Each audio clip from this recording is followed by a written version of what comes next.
Hello friends, welcome back to filmy Mahesh. Global star Ram Charan, Buchibabu Sana కాంబోలో వస్తున్న most awaited rustic sports drama అయిన పెద్దికి censor పనులు కంప్లీట్ అయిపోయాయి. మైత్రి మూవీ మేకర్స్ ప్రజెంట్ చేస్తున్న ఈ భారీ సినిమా థియేటర్లో రచ్చరేపడానికి రెడీ అయిపోయింది.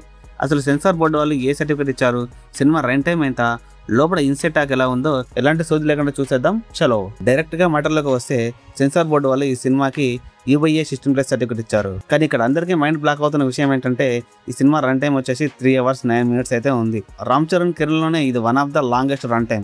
సెన్సార్ వాళ్ళు రాజస్థాన్ అనే పదాన్ని, ఒక కమ్యూనిటీ పేరుని డిలీట్ చేయమన్నారు. అలాగే ఒక 6 పదాలను మ్యూట్ చేశారంట. కానీ రన్ టైంలో మాత్రం ఒక్క సెకండ్ కూడా ట్రిమ్ చేయకుండా 3 గంటల 9 నిమిషాల బొమ్మని అలాగే పక్కాగా లాక్ చేసేసారంట. Censor report and inside talk విషయానికి వస్తే, సినిమా రిపోర్ట్ మైండ్ బ్లోయింగ్ గా ఉందంట. ట్రైలర్లో చూసినట్టే ఇది ఒక pukka sport and village politics backdrop లో నడిచే కథ.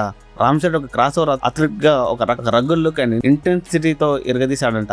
జాన్వీ కపూర్ కూడా పక్క లోకల్ బ్యూటీలో పర్ఫెక్ట్ గా సెట్ అయిందంట. అండ్ మెయిన్ గా చెప్పాలంటే, సినిమా సెకండ్ హాఫ్ లో అందులోనూ లాస్ట్ 15 minutes ఎమోషనల్ గా గూస్ బంప్స్ రావడం గ్యారంటీ అని సెన్సార్ రిపోర్ట్ చెప్తుంది. దానికి తగ్గట్టు AR రెహమాన్ గారి మ్యూజిక్ అండ్ BGM కూడా ఉందంట.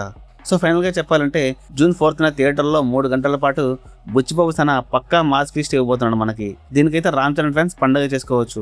మరి ఈ మాస్ రన్ టైం చూసాక మీకు అనిపిస్తుందో కింద కామెంట్ చేయండి. వీడియో నచ్చితే గట్టిగా ఒక లైక్ కొట్టి మీ ఫ్రెండ్స్ కి ఈ వీడియోని షేర్ చేయండి. అండ్ ఇలాంటి మరిన్ని వీడియోల కోసం మనం ఫిల్మీ మహేష్ ఛానల్ని సబ్స్క్రైబ్ చేసుకోండి. జై హింద్.